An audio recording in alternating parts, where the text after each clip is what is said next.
Hace un par de semanas iniciamos una nueva sección en este libro del Apocalipsis, en el que encontramos relatada esa visión que le es dada a Juan acerca de las cosas venideras, ¿verdad? Empezamos una nueva sección en la que vimos cómo Jesús llamó a Juan, abrió la puerta de los cielos y le dio una visión de lo que hay allá, que es el trono glorioso de nuestro Dios y el Cordero, y luego la visión de aquellas cosas que están por suceder.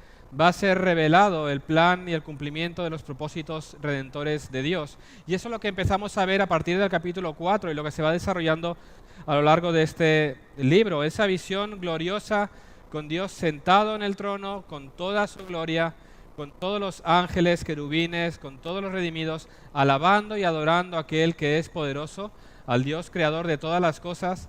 Luego esa visión que tiene Juan cuando dirige su mirada hacia ese rollo, ese libro que contiene los planes redentores de Dios en la mano derecha del que está en el trono, esos planes que han de ejecutarse, ese libro sellado, como vimos, escrito por delante y por detrás. Estuvimos considerando ese momento angustioso para Juan, en el que él ve en la mano derecha del que está sentado en el trono un rollo con los propósitos redentores de Dios, 7 sellos sellándolo y un ángel gritando a voz alta en todo el universo, redombando su voz, diciendo, clamando a alguien digno de abrir ese libro. Y vimos la angustia del Juan al ver que nadie podía responder a ese llamado, porque no había nadie digno de desatar los sellos de ese libro. Y eso era triste y eso producía dolor en el corazón de Juan, porque si ese libro no era abierto, si esos sellos no eran desatados, los planes redentores de Dios no se iban a cumplir. Por lo tanto, no habría esperanza para el pueblo de Dios. ¿Recordáis que la iglesia está siendo perseguida? Es una carta de ánimo, de consuelo a la iglesia sufriente. Si esos planes no se cumplen, no hay esperanza para la iglesia, no hay victoria sobre el enemigo, no hay paz final. Por eso Juan llora. Pero de repente vimos como un anciano le dirige la mirada a Juan y dice, mira, al león de Judá, el cordero inmolado, él ha vencido y él es digno de desatar ese libro. Jesús es el león de Judá, la raíz de David, el cordero inmolado, aquel por el medio del cual, el sacrificio del cual él es digno ahora, no solamente de tomar el libro de la mano derecha, no solamente digno de desatar los sellos, sino que él es el mismo que va a ejecutar esos planes que están escritos en aquel libro. Esa visión gloriosa del trono del Cordero es una visión gloriosa y majestuosa. Que el Cordero tomara el libro da esperanza a la iglesia de que los propósitos de Dios se van a cumplir. Y tras tomar ese rollo, una vez más, los querubines, los ángeles y todos los redimidos y toda la creación alaban al Cordero, que es digno de toda nuestra alabanza. Y tenemos esa visión de un trono con Dios sentado en el trono, con el Cordero y todo el mundo, querubines, ángeles, la creación, los redimidos, adorando a Dios y al Cordero. Una escena de alabanza preciosa.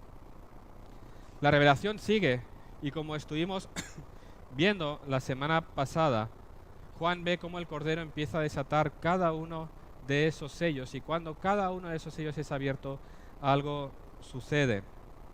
Como nos recordaban la semana pasada, no debemos entender el libro de Apocalipsis como un relato cronológico en el que realmente una cosa sucede después de la otra, ¿verdad? Estuvimos viendo ese desatar los sellos.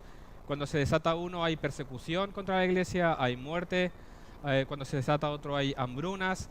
Y no es algo cronológico, no significa que en un momento determinado se abrió un sello y vinieron guerras y cuando se abrió el siguiente sello entonces llegaron las hambrunas. Estos elementos se tienen que entender como algo que va sucediendo de manera paralela a lo largo de toda la historia, desde que Cristo vino, murió y resucitó, hasta que Él regrese.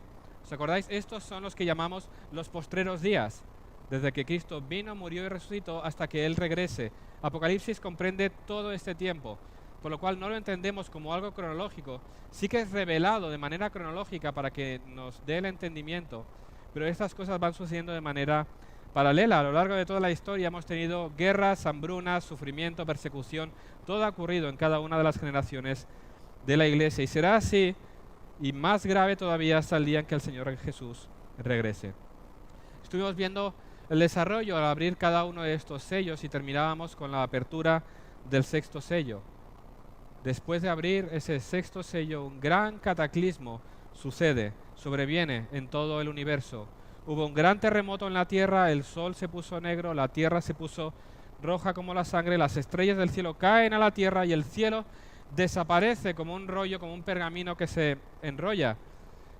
Es una visión que nos está mostrando ese gran cataclismo, ese gran evento final antes del juicio final, antes del momento que Dios regresará en juicio. La apertura del sexto sello es un evento terrible. Es tan grave lo que sucede que los incrédulos claman a la muerte para morir, pero ya no hay. Que las piedras caigan, no queremos ver lo que está sucediendo, pero ya es demasiado tarde. La ira de Dios va a ser derramada sobre este mundo pecador. El juicio final de Dios va a caer sobre una humanidad rebelde. Es algo terrible. Termina así el capítulo 6. ¿Quién podrá sostenerse? El día de la ira ha llegado. ¿Quién podrá sostenerse? Y ahora llegamos al capítulo 7 y esperaríamos encontrarnos el final de la historia. Se abre el séptimo sello. ¿Qué es lo que sucede? Pero si habéis leído, como decía antes, el texto, no encontramos la apertura del séptimo sello. Sucederá más adelante en el capítulo número 8. Si vamos haciendo nuestra lectura de Apocalipsis, nos damos cuenta que parece que nos encontramos como con un interludio, ¿verdad? Con esa pausa dramática antes del final de todas las cosas. Pero vamos a ver en esta mañana que este capítulo no es un mero interludio, una mera pausa dramática antes de conocer cómo será el fin de todas las cosas, sino que este texto, en este momento determinado, tiene un propósito intencional por parte de Dios. Como decía antes, no es un desarrollo cronológico, por lo tanto lo que vamos a leer ahora no sucederá entre el sexto y el séptimo sello. Es algo que ya ha sucedido y está sucediendo a lo largo de toda la historia. Es importante que entendamos esto. La revelación de esto en este momento determinado es intencional y espero poder compartir con vosotros el sentido que tiene esto, pero es algo que está sucediendo a lo largo de todo este tiempo. Así que, dicho esto, y con estas palabras en mente del final del capítulo 6, que dicen, ha llegado el gran día de la ira de ellos, ¿y quién podrá sostenerse?, vamos a leer el capítulo 7. Después de esto vi a 4 ángeles en pie sobre los 4 ángulos de la tierra, que detenían los 4 vientos de la tierra, para que no soplase viento alguno sobre la tierra, ni sobre el mar, ni sobre ningún árbol. Vi también a otro ángel que subía de donde sale el sol, y tenía el sello del Dios vivo, y clamó a gran voz a los 4 ángeles a quienes se les había dado el poder de hacer daño a la tierra y al mar, diciendo, no hagáis daño a la tierra, ni al mar, ni a los árboles, hasta que hayamos sellado en sus frentes a los siervos de nuestro Dios. Y oí el número de los sellados, 144.000 sellados de todas las tribus de los hijos de Israel. De la tribu de Judá, 12.000 sellados. De la tribu de Rubén, 12.000 sellados. De la tribu de Gad, 12.000 sellados. De la tribu de Aser, 12.000 sellados. De la tribu de Neftalí, 12.000 sellados. De la tribu de Manasés, 12.000 sellados. De la tribu de Simeón, 12.000 sellados. De la tribu de Leví, 12.000 sellados. De la tribu de Isaacar, 12.000 sellados. De la tribu de Zabulón, 12.000 sellados. De la tribu de José, 12.000 sellados. De la tribu de Benjamín, 12.000 sellados. Después de esto miré y he aquí una gran multitud, la cual nadie podía contar, de todas las naciones y tribus y pueblos y lenguas que estaban delante del trono y de la presencia del Cordero, vestidos de ropas blancas y con palmas en las manos, y clamaban a gran voz diciendo, la salvación pertenece a nuestro Dios, que está sentado en el trono, y al Cordero. Y todos los ángeles estaban en pie alrededor del trono, y de los ancianos y de los 4 seres vivientes, y se postraron sobre sus rostros delante del trono, y adoraron a Dios, diciendo, amén. La bendición y la gloria, y la sabiduría, y la acción de gracias, y la honra, y el poder, y la fortaleza, sean a nuestro Dios por los siglos de los siglos. Amén. Entonces uno de los ancianos habló diciéndome, estos que están vestidos de ropas blancas, ¿quiénes son y de dónde han venido? Yo le dije, Señor, tú lo sabes.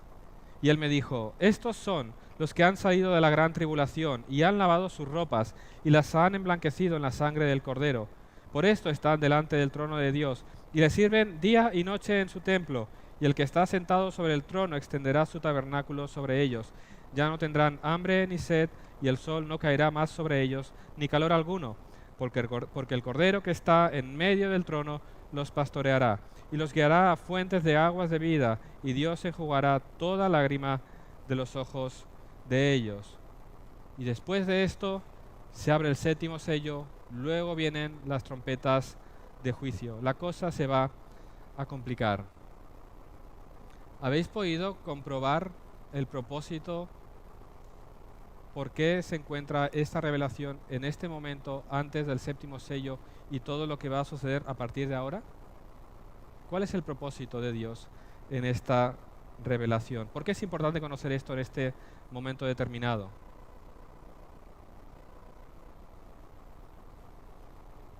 El propósito de revelar esto en este momento determinado es para dar esperanza y ánimo a la iglesia.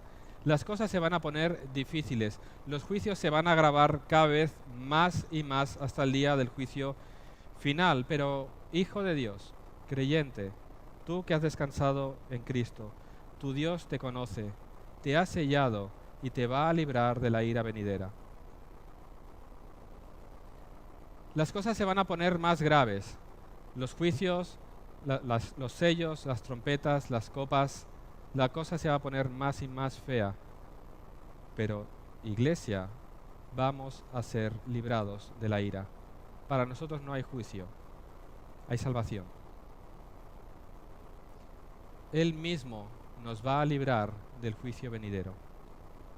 Esto es lo que nos está asegurando Dios aquí. Dios muestra a la iglesia adorando al Cordero en una visión triunfante de victoria y de paz para traer paz al creyente que sufre hoy. Él va a desarrollar en esa revelación todas las cosas que van a sobrevenir. Y ya estamos viviendo eventos, igual que nuestros hermanos en el pasado, y van a venir más por delante. Pero confía, hay esperanza. El mundo ve el futuro negro, el creyente ve el futuro glorioso. El mundo no sabe qué será del mañana, le teme al futuro. El creyente sabe que estará delante del trono adorando al Cordero por toda la eternidad. Eso trae esperanza a la iglesia en medio de la dificultad. Y esto es lo que vamos a ir viendo en esta mañana. En estas dos imágenes que encontramos, si os habéis dado cuenta al leer, hay dos imágenes. Versículos 1 al 8, la imagen de la iglesia sellada en la tierra. Versículos 9 al 17, la imagen de la iglesia en la gloria triunfante. Vamos a desarrollar este tema y tomar nosotros y grabar bien en nuestros corazones este consuelo, este ánimo y esta esperanza que el Señor nos trae en este momento antes de continuar con su revelación. Así que vamos al texto, al versículo 1, donde leemos que Juan vio a 4 ángeles situados en los 4 extremos de la tierra, ¿sí? Norte, sur, este y oeste, en los 4 extremos simbolizando la tierra en su totalidad. Estos ángeles van a llevar a cabo la tarea encomendada por Dios, van a traer juicio. Estos ángeles están deteniendo o controlando los vientos, van a llevar a cabo el juicio que Dios ha determinado. Dice Juan que estos 4 ángeles estaban deteniendo, teniendo control de los vientos. Estos vientos simbolizan los juicios de Dios. Ha llegado el momento del juicio. El día del Señor ha llegado. Fijaros que no son demonios los que van a llevar a cabo esta tarea, son ángeles a quienes Dios encomienda esta tarea. Esto lo vemos ya en el Antiguo Testamento con el ángel destructor que fue enviado por Dios, podemos recordar en la Pascua, para llevar a cabo sus propósitos. Así que tenemos estos 4 ángeles en los 4 extremos y vemos a otro ángel, mensajero también de Dios, que viene de donde nace el sol y grita en voz alta a los 4 ángeles: no hagáis daño a la tierra, ni al mar, ni a los árboles, hasta que hayamos sellado en la frente a los siervos de nuestro Dios. Antes del anuncio del séptimo sello, se le muestra a Juan cómo los creyentes van a recibir la garantía de que ellos van a ser librados del juicio. Cómo ellos van a recibir la garantía de que le pertenecen a Dios y como sus hijos van a ser guardados. Un sello en sus frentes va a indicar propiedad y protección. Los creyentes le pertenecen a Dios. Dios guarda y libra a sus hijos. Eso es lo que vemos que es revelado aquí. Una marca, un sello en sus frentes indicará propiedad y protección. Para entender esto debemos ir atrás al Antiguo Testamento y veréis que a lo largo de esta serie de Apocalipsis iremos una y otra vez al Antiguo Testamento porque, como todo el Nuevo Testamento, este libro tiene sus raíces allá y podemos entender por un momento qué significa esto del sello para ser librados. Si me acompañáis atrás, Ezequiel capítulo 9, vamos a ver allí esto mismo. En Ezequiel, el contexto de Ezequiel capítulo 9 es un contexto de juicio. El pueblo de Dios se había apartado de Dios, había ido detrás de ídolos. Era tan grave el pecado del pueblo que Dios había dicho que iba a traer juicio sobre ellos. Un pueblo idólatra, un pueblo que lo había rechazado y se había ido detrás de otros dioses falsos. Dios anuncia juicio sobre su pueblo. Y así empieza el capítulo 9 con esta visión de juicio. Clamó en mis oídos con gran voz diciendo: los verdugos de la ciudad han llegado y cada uno trae en su mano su instrumento para destruir. Y he aquí que 6 varones venían del camino de la puerta de arriba que mira hacia el norte y cada uno traía en su mano su instrumento para destruir. 6 ángeles son enviados por parte de Dios para traer juicio a ese pueblo rebelde, para quitar la vida y destruir a todos aquellos que lo habían rechazado y se iban tras otros ídolos. Pero el relato sigue. Dice que entre ellos había un varón vestido de lino, el cual traía a su cintura un tintero de escribano, y entrados se pararon junto al altar de bronce. Y la gloria del Dios de Israel se elevó de encima del querubín sobre el cual había estado al umbral de la casa, y llamó Jehová al varón vestido de lino que tenía a su cintura el tintero de escribano, y le dijo Jehová: pasa por en medio de la ciudad, por en medio de Jerusalén, y ponles una señal en la frente a los hombres que gimen y que claman a causa de todas las abominaciones que se hacen en medio de ella. Y a los otros dijo, oyéndolo yo: pasad por la ciudad en pos de él, y matad. No perdone vuestro ojo ni tengáis misericordia. Matad a viejos, jóvenes, vírgenes, niños y mujeres hasta que no quede ninguno. Pero a todo aquel sobre el cual hubiere señal, no os acercaréis y comenzaréis por mi santuario. ¿Veis esta imagen? Juicio. Pero un sello que va a marcar a aquellos que le pertenecen a Dios. 6 ángeles son enviados a destruir. Uno es enviado a marcar en la frente, marcar una marca literalmente. En hebreo dicen la letra Tau, que tiene el símbolo, la forma como de una cruz, la letra Tau. Dios sella a aquellos que aborrecen la idolatría, aquellos que permanecen fieles a su Dios. Dios siempre tiene un remanente y Dios los marca para protegerlos del juicio. Esa marca nos dice en primer lugar que Dios conoce a los suyos. Eso es algo precioso. Ese sello identifica a aquellos que son fieles en medio de una generación perversa. Y es una palabra de ánimo para ti. Sea cuales sean las circunstancias en las que estás viviendo, la oscuridad alrededor de la cual estés viviendo, que estés en medio de una generación perversa, permanece fiel, porque Dios te conoce. Él ve tu fidelidad en medio de esa generación perversa. Él no se va a olvidar de ti, sino que Él te ha marcado para que seas preservado. Dios conoce y ve tu fidelidad, aunque seas uno entre 1.000.000, porque fue un remanente el que fue librado. Aunque seas uno entre 1.000.000, Dios te conoce. Dios ve tu obediencia y Dios recompensa tu fidelidad a Él. Aunque fueran pocos, Dios los conocía. Los ángeles destructores pasarían, pero no tocarían a aquellos que han sido marcados por Dios. Fijaros cómo el juicio de Dios siempre pasa de largo de aquellos que están marcados, sellados por Dios. Hay una marca, un sello que los libra del juicio venidero. Y hablando de esto, podemos ir más atrás y recordar el Éxodo. ¿Os acordáis en la Pascua? Cuando Dios iba a librar a su pueblo en aquel gran evento que fue el Éxodo. El ángel destructor de Dios iba a pasar por Egipto quitando la vida a cada uno de los primogénitos. Y Dios mandó a su pueblo: sacrificad un cordero, y con su sangre pintad los 2 postes y el dintel. Mi ángel pasará. Aquellos que tengan la marca en las frentes de sus hogares serán librados. El ángel pasará de largo el juicio de Dios pasará de largo. Dios mismo nos libra de su juicio por medio de ese sello. Dios sella a su pueblo para librarlos del juicio. Serán sellados, leemos aquí en Apocalipsis 14:1, con el nombre de Jesús y del Padre. Esa señal invisible del pueblo de Dios. Esa señal que tienen aquellos que han sido comprados y redimidos por la sangre de Jesús, que han sido llenos del Espíritu Santo. Si tú has venido a los pies de la cruz en arrepentimiento y fe, has reconocido a Jesús como tu Señor y Salvador y has descansado en su sangre, en esa sangre que limpia todo pecado, tú has sido sellado, tú has sido marcado, y el día de la ira que está por venir, esa ira divina no caerá sobre ti. Esa es una señal invisible de pertenecerle a Dios. Y ese sello contrasta con algo que veremos más adelante, con la marca del enemigo, con la marca de la bestia. Eso ya lo desarrollaremos cuando lleguemos. Pero para entender aquella marca el día que lleguemos será importante recordar esta marca o este sello que tienen los hijos de Dios.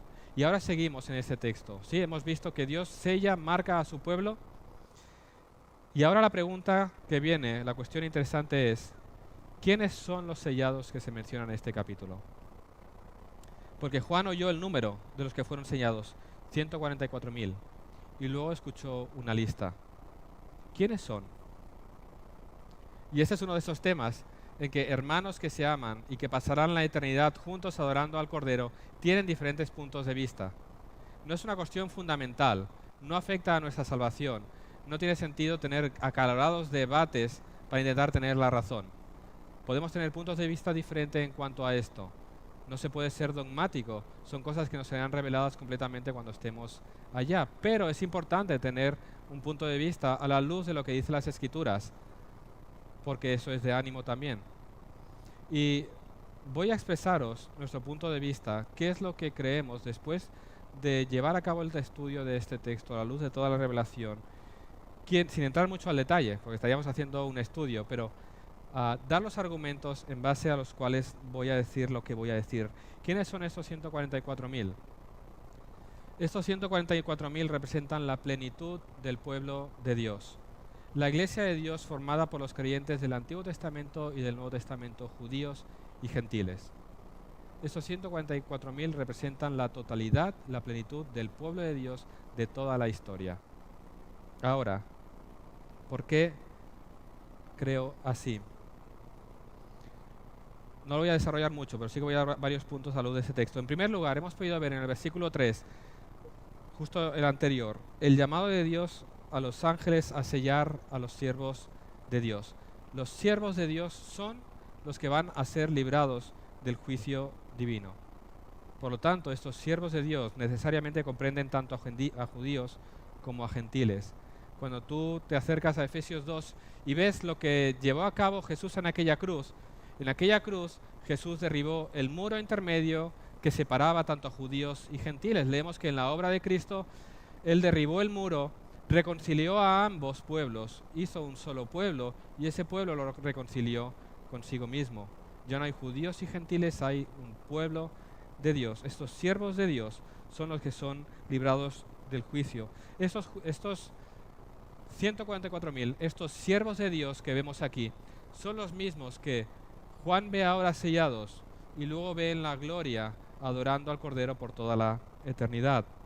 En segundo lugar, si vamos al capítulo 9, vemos que los que serán librados del juicio de la quinta trompeta son aquellos que tienen el sello de Dios en sus frentes. Y una vez más, ¿quién va a ser librado del juicio de Dios? El pueblo de Dios, los sellados, los creyentes en Cristo. En tercer lugar, si vamos al capítulo 14, vemos otra vez a estos 144.000 que están con el Cordero. Estos son, dice, los que fueron redimidos de entre los hombres como primicias para Dios y el Cordero. Ahora, esto no hay que entenderlo como unas primicias de entre los creyentes, sino como unas primicias de entre los hombres. El mundo es visto como una gran cosecha. Las primicias le pertenecen al Señor, todo el resto es dejado de lado. Esas primicias no está refiriéndose a una élite especial de creyentes, son las primicias de entre todos los hombres, no de entre los creyentes.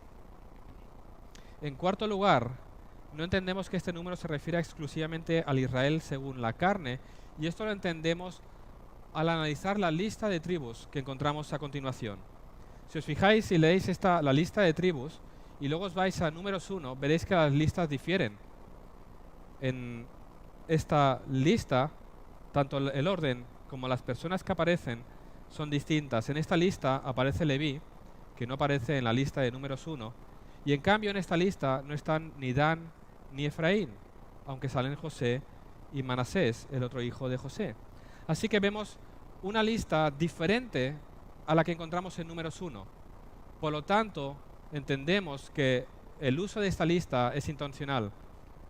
Es una lista simbólica, es una lista con la cual algo se nos quiere enseñar. Por lo tanto, esta lista no está queriendo simbolizar al Israel según la carne, sino a la totalidad del pueblo de Dios. Fijaros en dos detalles. ¿Cuál es el primer nombre en la lista de las tribus?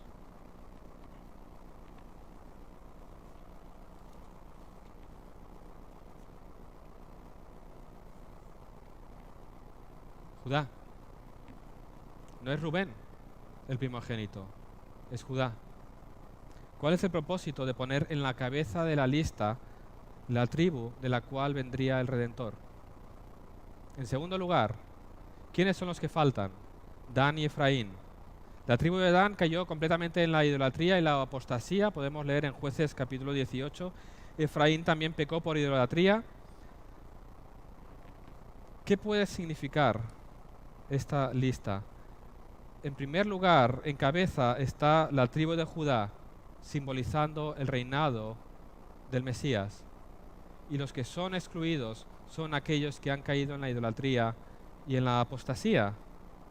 Por lo tanto, esta lista comprende a aquellos que están gobernados, pertenecen al Mesías, han sido redimidos. Todos aquellos que caen en la idolatría y la apostasía son apartados, son quitados fuera. Por lo tanto, esta lista no está expresando la totalidad o un grupo de creyentes del Israel según la carne, sino de la plenitud de los creyentes a los cuales el Mesías ha salvado, ha transformado.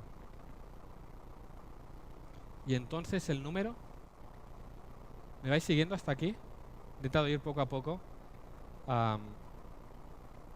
144.000. ¿De dónde surge ese número?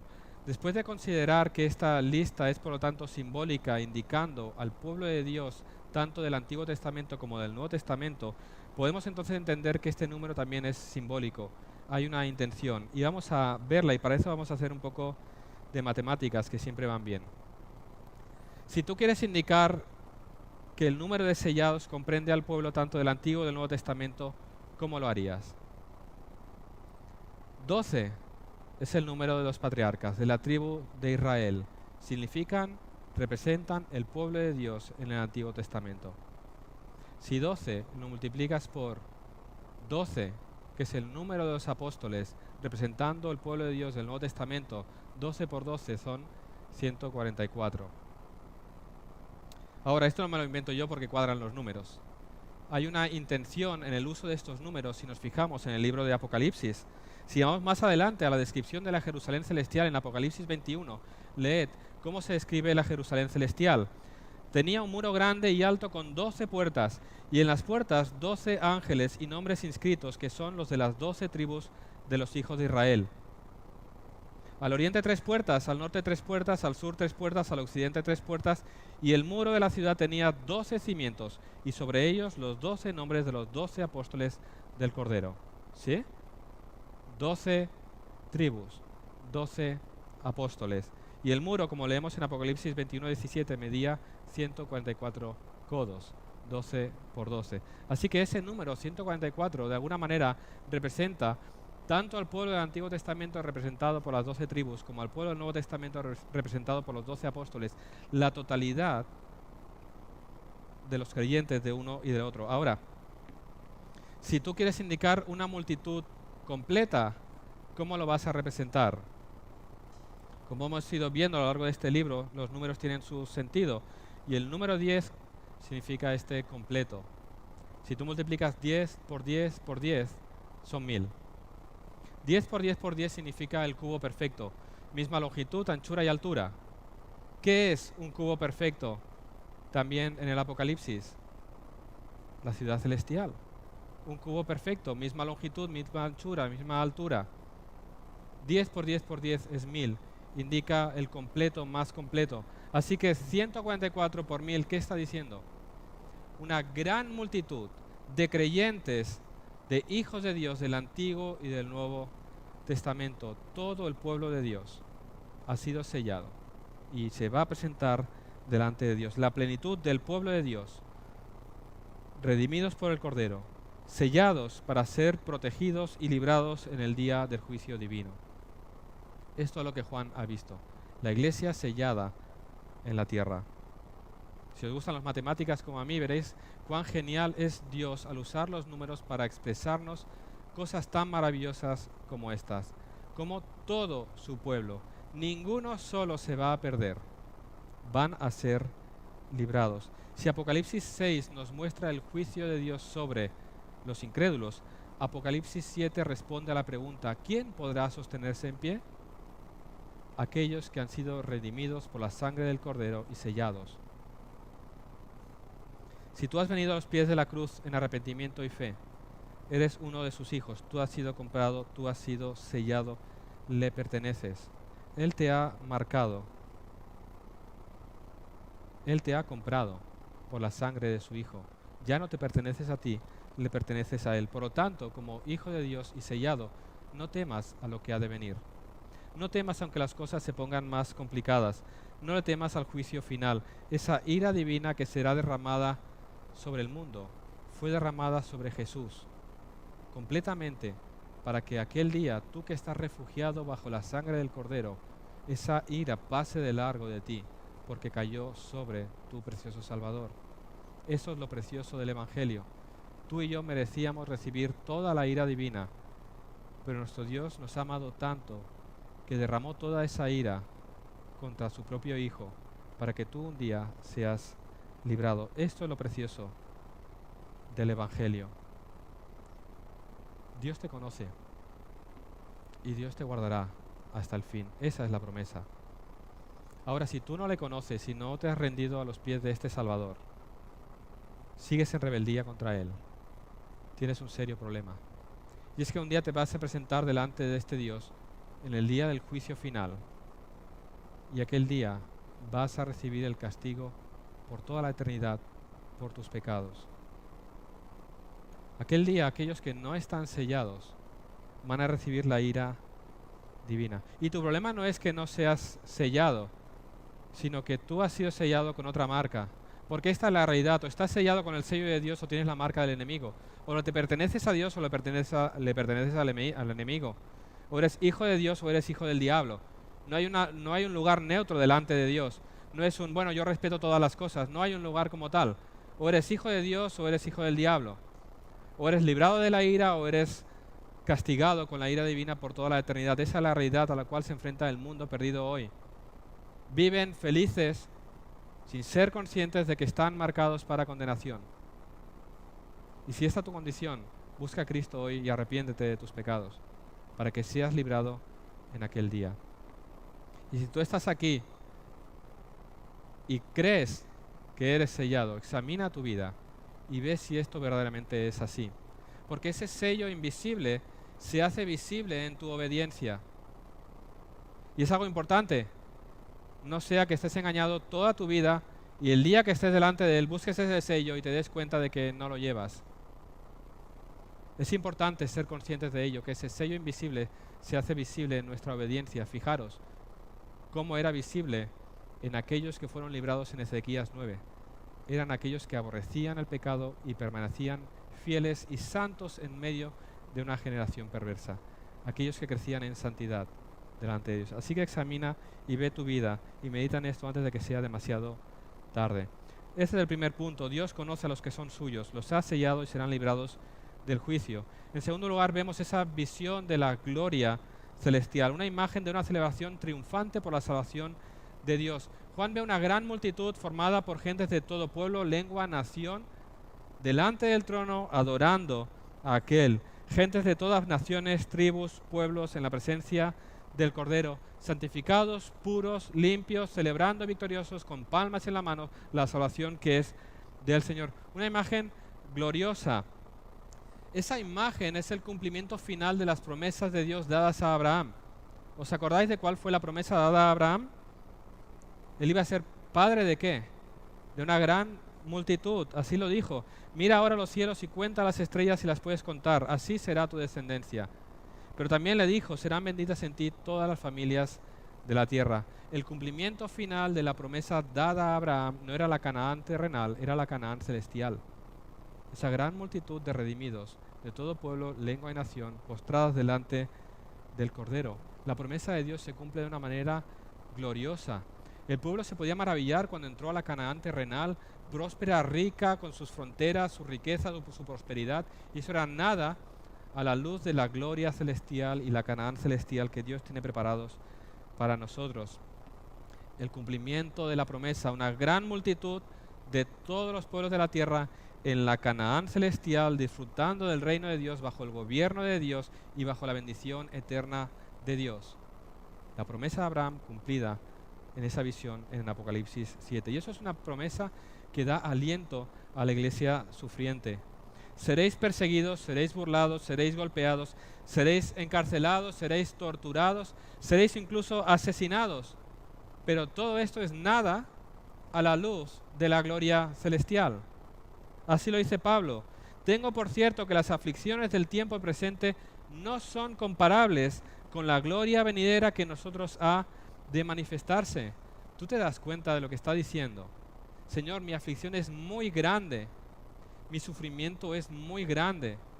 Tú solo piensa en los hermanos que están siendo perseguidos, torturados por la causa de Cristo.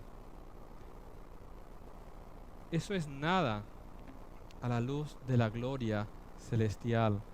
Dice Pablo, las aflicciones del tiempo presente no son comparables con la gloria venidera. Por muchas que sean tus aflicciones, no son nada comparado con lo que vas a gozar por toda la eternidad. Toma esta imagen de Apocalipsis 7, grábala bien en tu mente, grábala bien en tu corazón, para que vengan a tu mente y vengan a tu corazón en cada momento en que la aflicción pese tanto sobre ti que pienses que ya no hay más esperanza, que ya no hay más salida, que ya no sabes más qué hacer. Descansa, mira la eternidad, postrado delante del Cordero, celebrando en victoria la salvación del Cordero. Graba bien esa imagen. Nosotros aquí aún vivimos tranquilos, pero vendrán tiempos difíciles. Graba bien esto, porque es posible que un día tengas que traer a tu mente estas verdades. Como decía un comentarista, esta es la iglesia triunfante que ahora disfruta de su descanso celestial, de su trabajo y tribulación terrenales. Sus miembros están revestidos de la justicia de Jesucristo y sostienen ramas de palma en sus manos mientras cantan en el hosana celestial. Hombres y mujeres cantando triunfantes la victoria del Cordero, clamando en voz alta, la salvación pertenece a nuestro Dios que está sentado en el trono y al Cordero. Esto es lo que canta la iglesia triunfante. Gloria a Dios por la salvación. Esto cantan los redimidos por toda la eternidad y eso canta la iglesia hoy. Gloria a Dios por la salvación, porque toda la gloria es por Él, es para Él. No es por mis obras, no es por nuestras obras, no es por nuestros méritos, no es por nuestro esfuerzo, es por los méritos de Cristo, por la gracia de Dios.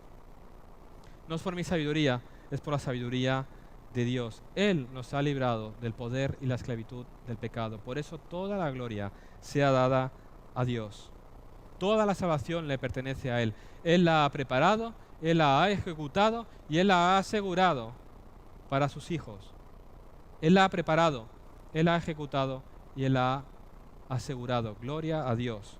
Por eso, como los ángeles, cantamos y exclamamos, la bendición y la gloria y la sabiduría y la acción de gracias y la honra y el poder y la fortaleza sean dadas a nuestro Dios por los siglos de los siglos. Y la iglesia dice, amén.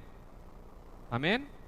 Que la gloria, la bendición, la gloria, la sabiduría, la acción de gracias, la honra y el poder y la fortaleza sean dadas a nuestro Dios por los siglos de los siglos. Él es el Dios de nuestra salvación.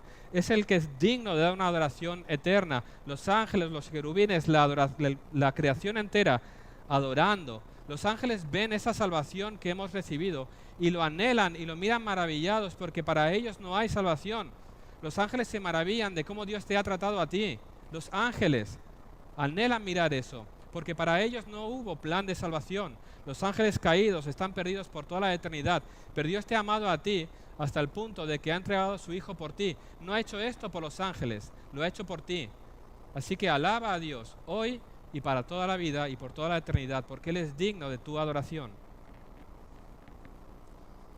Los ángeles reconocen el gran privilegio que tenemos al recibir la redención. Una alabanza séptuple, 7 elementos, una alabanza perfecta a un Dios perfecto cuyas obras son perfectas. Eso es lo que haremos por toda la eternidad. Y la revelación sigue, y tras esta visión maravillosa de la iglesia triunfante y en paz delante del Cordero, uno de los ancianos le habla a Juan y le hace una pregunta. Y le dice, estos que estás viendo, estos que están vestidos de ropas blancas, ¿quiénes son y de dónde han venido? Ahora el ángel no hace la pregunta porque él no sepa la respuesta. Es como cuando estás en clase y el profesor te pregunta. No es que él no lo sepa, es que él quiere que tú pienses en ello y des la respuesta. Lo que el anciano está haciendo es dirigir la mirada de Juan hacia aquello y meditar y pensar qué es lo que estoy viendo. ¿Os acordáis? Antes un anciano también se acercó a Juan en el momento en que él estaba angustiado y dijo, Juan, mira al león de Judá, mira la raíz de David, él ha vencido y él va a abrir los sellos, toma paz, fija tu mirada en el león. Ahora este anciano le está diciendo a Juan, Juan, mira, ¿quiénes son aquellos de allá? Juan no responde, aunque sabe quiénes son. Él quiere escuchar estas palabras del anciano, que dice, estos son los que han salido de la gran tribulación y han lavado sus ropas y las han emblanquecido en la sangre del Cordero. Por eso están delante del trono de Dios y le sirven día y noche en su templo. Y el que está sentado sobre el trono extenderá su tabernáculo sobre ellos. Estos, Juan, míralos. Estos son los redimidos. Esos son los que el león ha salvado. Estos son los que el Cordero, por los cuales el Cordero ha derramado su sangre. Mira esta gran multitud, Juan. Mira el poder de Dios para salvar. Mira Juan y mira iglesia. Todos ellos eran pecadores, enemigos de Dios, rebeldes, algunos tan terribles como lo fueron Pablo, Saulo y muchos otros. Y tú también. Mira Juan, mira iglesia, el poder de Dios para salvar. Hay una multitud. Es tan grande que no la puedo contar. Todos ellos han sido salvados por Dios. Todos ellos han sido redimidos por la sangre de Jesús. Dios es poderoso para salvar. Dios cumple sus promesas y salva a un pueblo numeroso. Este es el poder del Evangelio. Este es el Evangelio que predicamos. Estamos haciendo esta serie de estudios del evangelismo, animando a la iglesia a salir a predicar el Evangelio. El Evangelio es el poder de Dios para salvación. Mira los efectos de ese Evangelio. Mira la multitud incontable de personas de toda lengua y toda nación adorando al Cordero. Estos, dice el anciano, son los que han salido de la gran tribulación. Ahora, ¿qué es esta gran tribulación? Algunos identifican esta gran tribulación como un periodo final inmediatamente anterior al juicio divino, a la segunda venida de Cristo, de un lugar de persecución más intensa. Pero la realidad es que esta gran tribulación ha sucedido en todo momento. La iglesia siempre ha sufrido tribulación. Desde el mismo momento en que los discípulos salieron a predicar el Evangelio, ha habido tribulación para el pueblo de Dios. Si tú miras la historia de la iglesia, puedes darte cuenta cómo en cada generación la iglesia de Cristo ha sufrido persecución. Nuestros hermanos han sido perseguidos, torturados y asesinados por la causa de Cristo.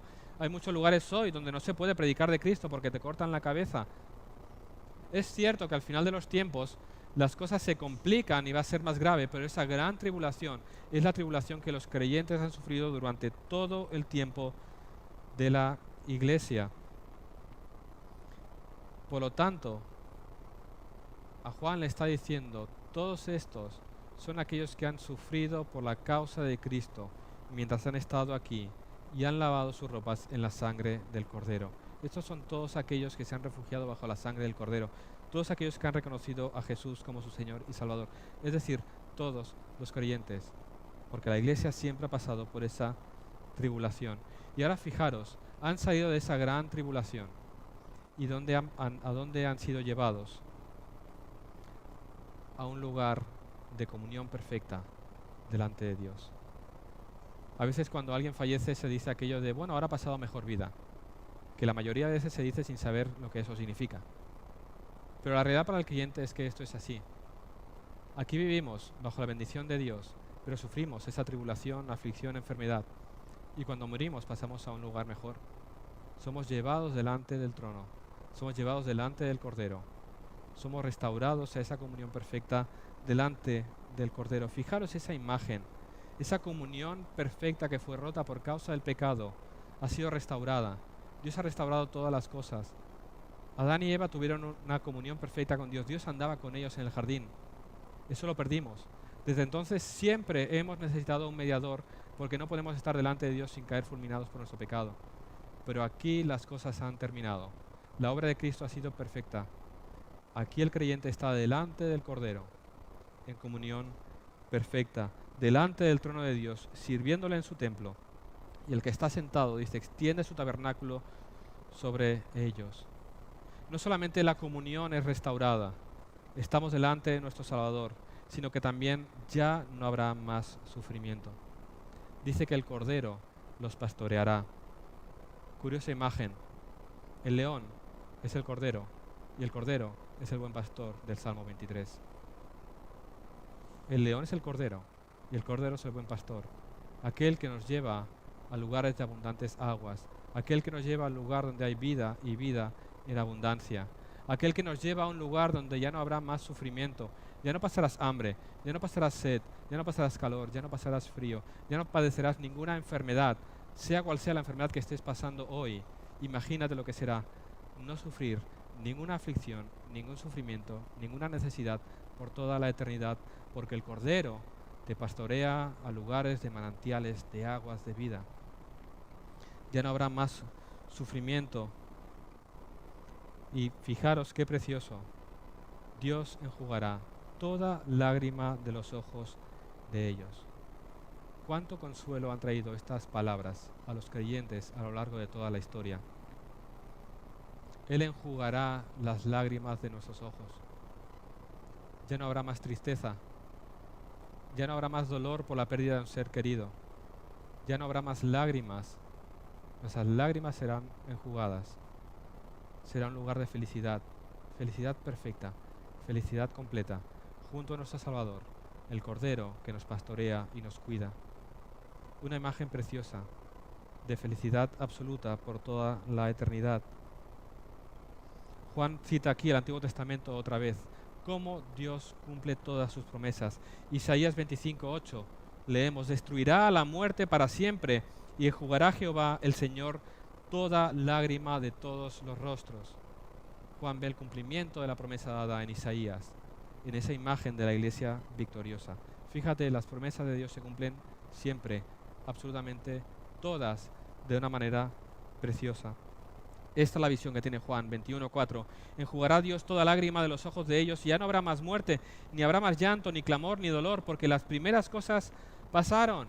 Felicidad por toda la eternidad. Eso es lo que nos espera, hermanos, a ti y a mí, por la obra de Cristo en la cruz. No más sufrimiento, no más dolor, no más enfermedad, no más tristeza, no más pérdida, no más lucha contra el pecado. ¿Tú te imaginas lo que será descansar de esa lucha contra ti mismo y tu pecado? Hemos sido librados del poder y de la esclavitud, pero la realidad es que seguimos luchando hoy contra nuestro pecado. Seguro que hoy tienes que arrepentirte de alguno de tus pecados y esa lucha constante se terminará. Ya no habrá más lucha, santidad, en un lugar donde ya no podrá ser perdido. Disfrutaremos eso por toda la eternidad. Eso no nos podrá ser quitado porque el Cordero mismo lo ha asegurado. Hay días en los que nos desanimamos, en que vemos que ya no podemos más y no sabemos cómo salir de donde estamos. Y vemos que nada tiene sentido y perdemos fuerzas. Mira, la imagen de la iglesia en la eternidad, en victoria y en paz absoluta, en el lugar de reposo eterno. Allí descansaremos. El día de descanso es un símbolo, un tipo de lo que será aquel día. Reposo eterno, ya no más luchas, ya no más sufrimiento. ¿De qué manera todas estas verdades afectan tu corazón hoy? ¿De qué manera la esperanza de ese cielo, de esos nuevos cielos y esa nueva tierra, afecta a tu vida hoy? ¿De qué manera enfrentas la aflicción? ¿De qué manera enfrentas la oposición? ¿De qué manera enfrentas la lucha contra el pecado hoy? Al ver que un día todas las cosas serán hechas nuevas. Eso tiene que cambiar tu forma de vivir. Vives como esperanza. Empezamos un año que no sabemos qué será, pero tenemos la esperanza cierta de que en un momento u otro nuestro Señor nos vendrá a buscar. Y entonces todo se terminará. Por lo tanto, aprovecha tu tiempo hoy. Creo que fue a Spurgeon que una vez le llamaron la atención porque trabajaba demasiado y se desgastaba demasiado. Y dijo, ya tengo la eternidad para descansar. Hermanos, el Señor nos ha puesto aquí para servirle, para predicar su evangelio a todas las naciones, para que más hombres y mujeres se unan a aquella multitud que estamos viendo rendida delante del Cordero. Estamos aquí para predicar, para desgastar nuestras vidas, para dar a conocer el evangelio, porque todo aquel que hoy te encuentres por la calle que no tiene a Cristo sufrirá el infierno por toda la eternidad. Ve y predica el evangelio. Estudia la palabra, como decíamos antes en el estudio. Crece en el conocimiento de Dios de manera que tu predicación sea más fiel y predica el evangelio a todo el mundo. Dios es poderoso para salvar a tu hermano, a tu padre, a tu madre, a tu abuelo, a tus vecinos, a tus jefes, a tus compañeros de trabajo, a tus vecinos. Él es poderoso para salvar y Él te ha mandado a ti a predicar el evangelio. Gasta tu vida por la causa de Cristo. Tranquilo, ya descansarás por toda la eternidad de esos trabajos. Desgasta tu vida aquí por la causa de Cristo. Estas verdades han transformado la vida de creyentes a lo largo de la historia. Fijaros, ayer, 8 de enero, se cumplían 66 años de aquel día en que Jim Elliot, junto con otras 4 personas, Nate Saint, Ed McCullough, Peter Fleming y Roger Juderiana, perdieron sus vidas a manos de los indios guaraní, de una tribu guaraní en Ecuador. Creo que era Ecuador. El 8 de enero de 1956, 5 misioneros fueron a predicar el evangelio a una tribu que no había recibido el evangelio, para advertirles del juicio divino, para predicarles de Cristo, y encontraron su muerte aquel día. Y una cita atribuida a Jim Elliot, que seguro conocéis, nos da una idea de cuál era su visión. Él dijo, traducido al castellano, no es tonto o necio el que da lo que no puede guardar para ganar lo que no puede perder. Bíblicamente, el que intente salvar su vida la perderá, pero el que la pierda por la causa de Cristo la ganará. No es tonto el que gasta y pierde su vida para que el nombre de Cristo sea proclamado. No es tonto el que da lo que no puede guardar. No somos dueños de nuestras vidas para ganar aquello que no se puede perder. Esos hombres perdieron la vida aquel día. En el mismo momento que sus vidas terminaron aquí, sus ojos se abrieron delante del Cordero, que les dijo, bien hechos, siervos fieles. Su testimonio impactó a la iglesia. Luego fueron y predicaron el evangelio y hubo salvación en aquella tribu. Ten esta misma visión. Has sido puesto aquí para predicar el evangelio, para que más hombres y mujeres se unan a esa gran multitud. Y si en el camino pierdes la vida, gloria a Dios, porque estarás delante del Cordero, alabándolo y celebrando la salvación que Él te ha dado. Oremos. Señor, te damos gracias por tu gran amor. Te damos gracias por esa salvación que en ti tenemos. Te damos gracias, Señor, porque cuando nosotros andábamos perdidos en nuestros caminos, tú nos llamaste, tú nos acercaste a ti, tú nos transformaste, nos has dado nueva vida y nos has dado esperanza verdadera. Te pido, Señor, que todas estas verdades se graben bien en nuestros corazones. Queremos vivir para ti, queremos que nuestras vidas te traigan gloria y honra desde este mismo momento. Te damos gracias, Señor, porque nuestras propias vidas son un ejemplo y una muestra de tu poder para salvar. Y te damos gracias, Señor, por esas promesas eternas que tenemos en ti, esa ciudad celestial en la cual estaremos contigo por toda la eternidad, donde todas las cosas serán restauradas, donde todo será hecho nuevo. Señor, alabado seas, glorificado seas. Señor, digno eres de recibir toda la gloria y todo el honor. Amén.